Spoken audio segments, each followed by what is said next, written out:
Peggy 18.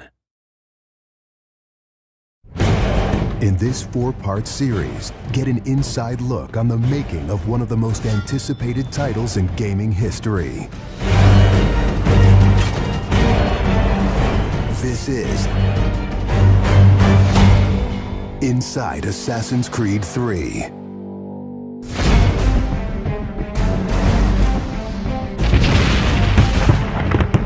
Something we really wanted to emphasize was the sheer brutality of combat in the period. We've all seen the paintings of the Revolution, and death is glorified, death is angelic, but it wasn't that way on the battlefield. It was a brutal conflict. It feels that you're constantly going through dynamic fights, and that's not something technically we could do in the past. So it was like a personal challenge on the team to say, no, I think we can do this.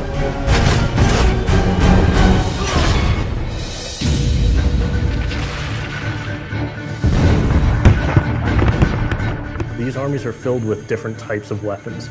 So, you have everything from muskets, you have grenadiers, you have guys with boarding axes. Being shot by a musket would be an awfully painful way to go. The caliber size of the ball was at least 3 or 4 times as large as anything that any modern military is using today.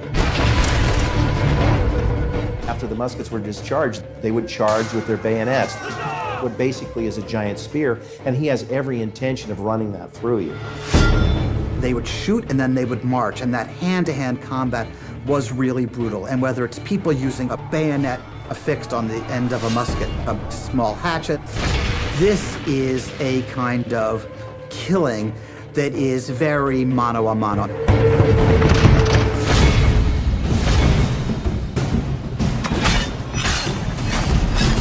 All the animations, all the weapons are brand new. It was interesting to start on a new style of fighting that is much more close and aggressive. Connor's favorite weapon is the tomahawk, obviously super deadly in hand-to-hand combat. Also the bow and arrow. It fits with his native heritage and it's lethal. The rope dart, it's a real accurate Chinese tool that we found the references for that period as well. He can use it from the ground, so he can bring the enemy towards him. It gives him the ability, for example, on a tree, to hang someone from above.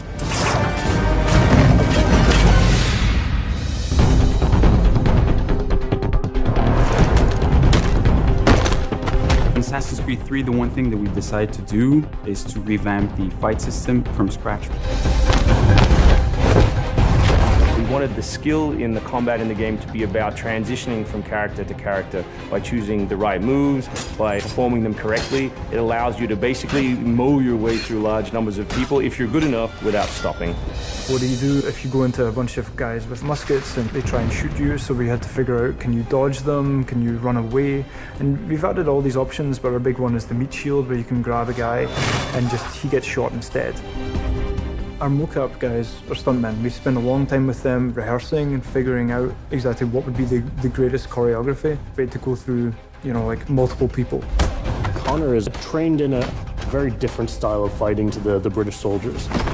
The close quarters flow of the combat that's happening between the punches, the kicks, and everything else is indicative of what happens in the real world. I'm very impressed by the moves that they do. It's cool to see push kicks and axe kicks and different sort of takedowns that are done correctly and very believable when they're done. We're hand right, punch to the face, boom, to the throat, to the groin, finish with boom. This is something new for us that we're really proud of. It's fast, it's fluid, and you go through these guys like butter.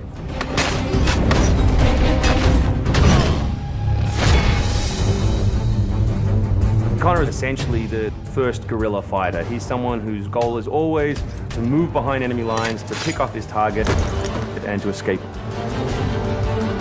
Employing guerrilla tactics, or what we now know today as asymmetric warfare, was something that truly was a component of the American Revolution. They learned what we would think was guerrilla-style warfare. You sort of hit quickly and then disappear.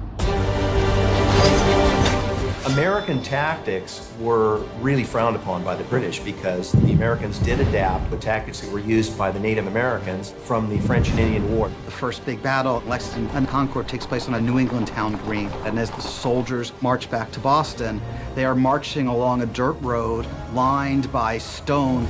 It's not the most effective strategy, wearing your bright red coat and march through the woods while some farmer's trying to shoot at you. The Americans brought a tactic that they couldn't really cope with. They essentially took it away from the battlefield and they started guerrilla tactics.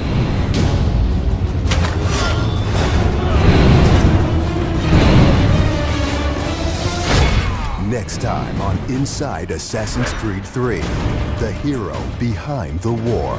Connor is the hero of the American Revolution.